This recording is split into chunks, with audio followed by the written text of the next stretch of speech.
여러분 안녕하십니까? CJB 8시 뉴스입니다.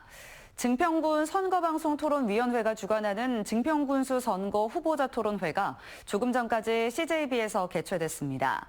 이번 선거 기간 중 유일한 TV 토론회인 만큼 두 후보는 기업 유치와 의료 인프라 확충, 대기 오염 문제 등 지역 현안을 놓고 치열한 공방을 벌였습니다. 이민아 기자가 주요 내용을 정리했습니다. 경선에서 치열한 경쟁을 뚫고 본선에 나선 더불어민주당 이재영 후보와 국민의힘 이민표 후보가 TV 토론회에서 맞붙었습니다. 저 이재영 지금까지와 같이 국민을 중심에 놓고 열심히 최선을 다하여 군정을 살피도록 노력을 하겠다는 말씀 드리겠습니다. 저는 군정의 신뢰를 다시 세우고 원도심 활성화와 교육, 청년, 미래산업 정책으로 증평의 성장 동력을 살리겠습니다. 후보들은 먼저 인접한 음성과 진천에 비해 상대적으로 열세인 기업 유치 경쟁력을 어떻게 확보할지를 두고 의견차를 보였습니다. 수도권 접근성과 산업 기반에서 밀리는 현실을 인정하면서도 정주 여건 개선 등으로 돌파하겠다는 구상을 내놨습니다. 기업이 가장 중요하게 생각하는 것은 행정의 속도입니다. 기업 유치 전담 TF를 운영하고 인허가와 민원 해결을 원스톱으로 지원해 기업이 자료 조사를 하기 위해서 굉장히 인력을, 시간을 많이 소모하고 있는 이러한 실정을 우리 지식사업센터를 완공함으로써 이게 허브가 되어서 기업들의 이 기업 활동을 도와줄 수 있고 상대의 공약에 대해 묵직한 견제구를 날리기도 했습니다.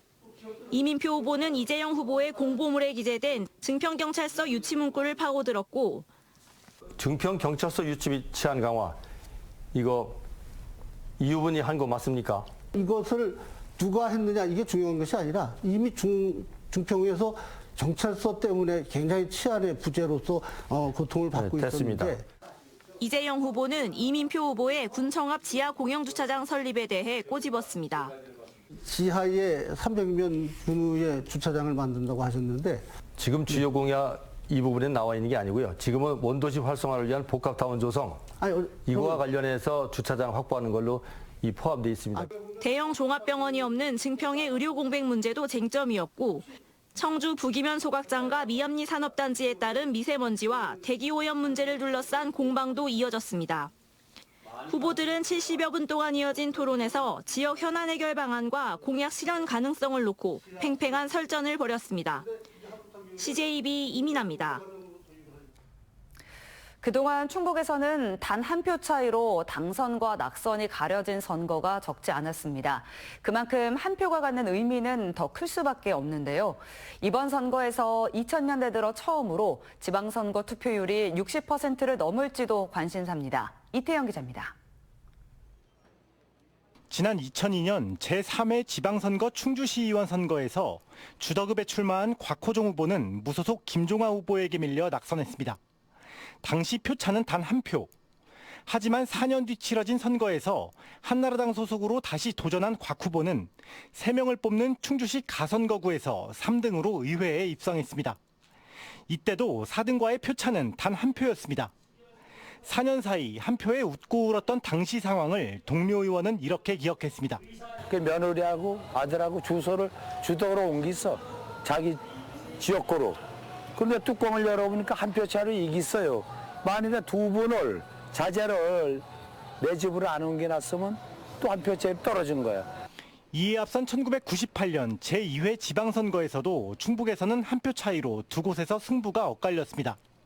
당시 충주시 동량면 시의원 선거에서 무소속 이승의 후보는 처음에는 한 표 차 뒤진 것으로 나타났지만 재검표 결과 오히려 한 표를 이긴 것으로 집계돼 당선됐고 청원군 의원 문의면에서 출마한 장원재 후보도 김영근 후보를 단 한 표 차로 이기며 군의원에 당선됐습니다. 역대 지방선거에서 이와 같이 한 표 차로 당락이 엇갈린 건 전국에서 총 13번. 득표수가 같을 경우 현 공직선거법은 연장자를 당선자로 결정하는데 이런 경우도 여지껏 7차례 나온 바 있습니다. 4년 전 선거에서 추산된 유권자 1명의 투표 경제적 가치는 900만 원. 이번 선거에서는 그보다 더 높은 경제적 가치가 예상되는 가운데 2000년대 들어 충북의 지방선거 투표율이 처음으로 60%를 넘을지도 관심사입니다. CJB 이태현입니다.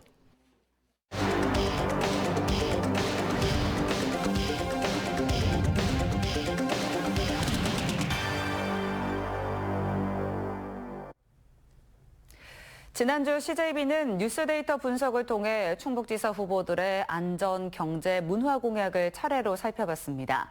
이번 주부터는 청주시장 후보 공약을 살펴볼 텐데요. 첫 번째 의제는 역시 안전입니다. 이 오송 참사 이후 시민들이 가장 민감하게 바라보는 분야인 만큼 후보들도 재난 대응과 도시 안전 공약을 전면에 내세우고 있습니다. 김민영, 박원 기자입니다. 지금 보시는 화면, 3년 전 오송 지하차도 참사 당시 모습입니다. 여전히 가장 뼈아픈 기억으로 남아있죠. 단순한 사고가 아니라 우리 지역 재난대응 시스템 전반에 큰 질문을 남긴 참사였습니다. 이번에 보시는 화면은 지난해 집중호우 피해 현장입니다. 수해 이후 약 1년의 시간이 흘렀지만 아직까지도 집중호우 때 끊긴 도로가 복구되지도 않았습니다. 재난, 그리고 재난 이후 부실한 복구 상황까지 우리 지역 안전 문제의 현 주소입니다. 그만큼 안전은 지난 4년간 지역 뉴스에서 가장 많이 반복된 의제였습니다. 안전만 2100회, 참사와 오송 등 안전과 관련된 키워드도 1000건 이상씩 추출됐습니다. 이런 상황에서 청주시장 후보들은 공통적으로 AI를 통한 관제 시스템 고도화를 핵심 공약으로 내세웠습니다. 두 후보가 생각하는 관제 시스템 고도화란 이런 것들입니다. 집중호우나 산불, 산사태 같은 자연재난 등의 각종 재난 상황을 지능형 CCTV나 드론 등으로 사전에 예측해 대응하겠다는 방안입니다. 그리고 이런 재난 상황을 시청이나 소방, 경찰 등 유관기관 담당자들에게 실시간으로 공유할 수 있도록 체계성을 높이겠다는 계획입니다. 한마디로 AI 기술을 활용해서 재난 상황 시 공무원들이 발빠르게 일할 수 있는 구조를 만들겠다는 겁니다.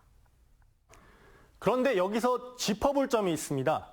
두 후보가 말한 고도화, 사실 이미 청주시가 일부는 실현하고 있습니다. 현재 청주시는 지능형 CCTV를 설치해 운영하고 있는데요. 일반 CCTV는 사람이 직접 화면을 확인하는 방식이라면 지능형 CCTV는 AI가 영상을 분석해 인파 밀집이나 산불, 홍수 같은 위험 상황을 자동으로 감지합니다. 예를 들어 유동인구가 많은 청주 성안길에 인파가 몰려 안전사고 위험이 커지면 지능형 CCTV가 이를 먼저 감지해 위험 상황을 알리는 겁니다. 여기에 하천 수위가 높아지면 통행을 자동 차단하는 무심천 세월교 자동 차단 시설도 지난해 도입됐는데요. 문제는 확대 속도입니다. 청주시 CCTV 약 9,500대 가운데 지능형 CCTV는 15% 수준인 1,500대입니다. 전체를 지능형으로 바꾸려면 약 85억 원이 더 필요하고 세월교 자동 차단 시설도 한 곳당 2천만 원가량 들어갑니다. 기술이 없어서가 아니라 결국 예산 문제로 모든 곳에 설치할 수 없게 되는 건데 예산에 대한 우려 당연하겠죠. 이에 대해 두 후보는 모두 가능하다는 입장을 밝혔습니다. 그 안전의 문제는 예산의 문제는 아니다라고 보여지고요. 이게 시민들의 생명과 관계된 것이기 때문에 이거를 예산의 문제로 해서 지척이 안 되거나 이럴 수는 없는 거고요. 가장 우선순위에 둬야 되는 문제다. 다만 예산의 효율성을 어떻게 하면서 시민들의 안전을 유지할 수 있는가.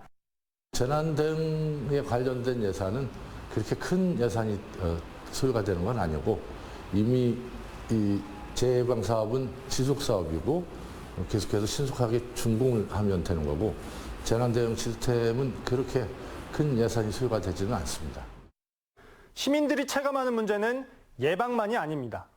재난이 반복될 때 피해를 얼마나 빠르게 복구하고 시민들의 일상을 어떻게 회복시킬 것인가도 역시 중요한 과제입니다.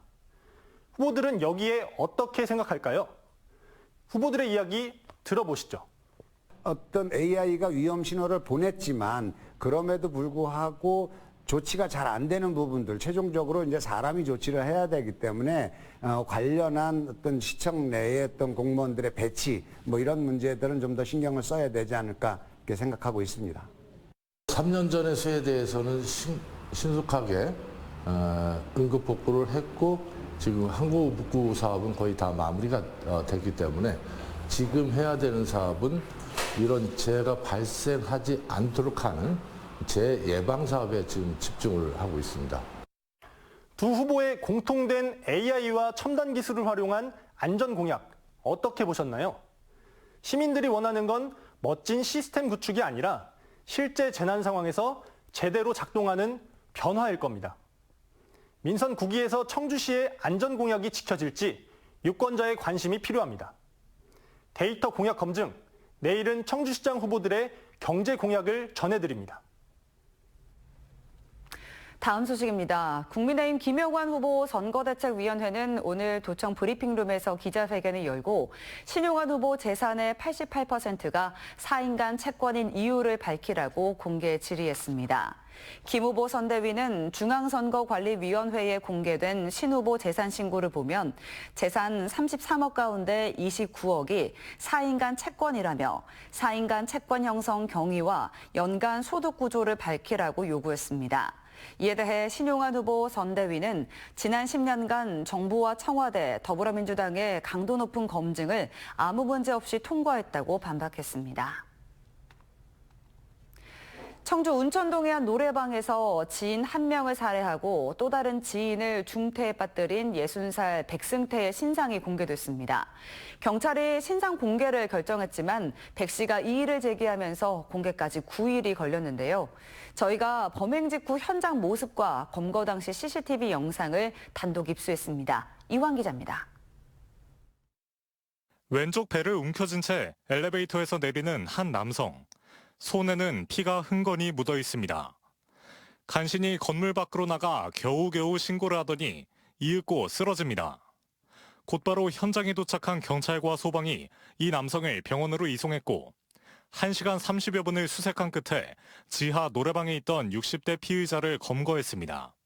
지난 9일 새벽 청주시 운천동의 한 노래방에서 50대 A씨가 숨지고 40대 B씨가 중상을 입은 일명 청주 노래방 살인 사건 당시 CCTV 영상입니다. 충북경찰청이 오늘 피의자 60살 백승태의 얼굴과 이름, 나이를 공개했습니다. 당초 경찰은 지난 18일 신상공개 심의위원회를 열고 피해의 중대성과 범행의 잔인성이 인정된다며 신상공개를 결정했지만 백 씨가 이의를 제기해 유예 기간을 거쳐 공개가 됐습니다. 백 씨는 일면식 정도만 있던 A 씨와 B 씨가 담배를 빌려주지 않자 갑자기 범행을 저지른 것으로 알려졌습니다. 지들끼리 싸우다 그랬다는데 왜 싸우는지를 모르지. 충북에서 신상 공개가 결정된 건 지난해 말 50대 전 연인을 살해하고 시신을 유기한 김영우에 이어 두 번째 살해입니다. 백승태의 신상은 다음 달 26일까지 충북경찰청 홈페이지에 게시됩니다. 최근 경찰로부터 백 씨의 신병을 넘겨받은 검찰은 10일간의 구속수사 기간 만료가 임박하자 어제 구속기간을 한 차례 열흘 연장했고 조만간 보강 수사를 마무리해 백 씨를 재판에 넘길 예정입니다. CJB 이환입니다.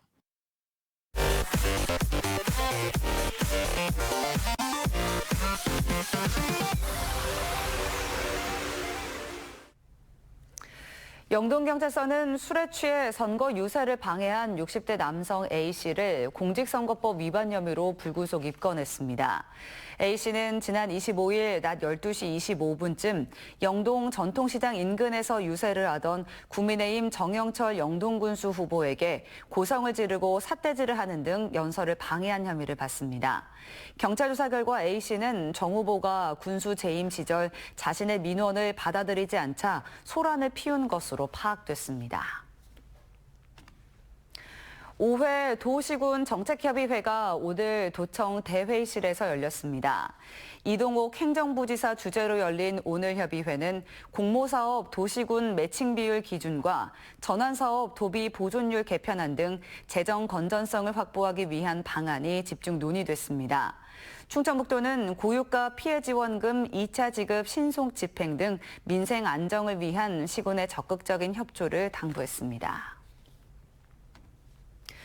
중동 사태 장기화 속에 이달 충북 지역 제조업체의 체감 경기는 살아난 반면 비제조업체는 하락세를 보이며 희비가 엇갈렸습니다. 한국은행 충북본부 조사 결과 이달 도내 제조업의 기업 심리 지수는 신규 수주 증가 등에 힘입어 전월보다 3.8포인트 상승한 97.4를 기록했습니다. 반면 비제조업은 인건비 상승 등의 여파로 이달 심리지수와 다음 달 전망지수가 일제히 하락했으며 주요 경영 애로사항으로는 원자재 가격 상승과 인력난 등을 꼽았습니다. 에어로케이 항공이 다음 달 청주국제공항에서는 처음으로 일본 마쓰야마 직항 노선을 운항합니다. 이번 노선은 다음 달 2일부터 총 4차례에 걸쳐 전세기 형태의 부정기편으로 운항되며 비행시간은 약 1시간 40분이 소요됩니다. 에어로케이는 이번 운항 결과를 토대로 향후 정기편 전환을 검토할 방침입니다. 이상으로 CJB 8시 뉴스를 마칩니다. 시청해주신 여러분 고맙습니다.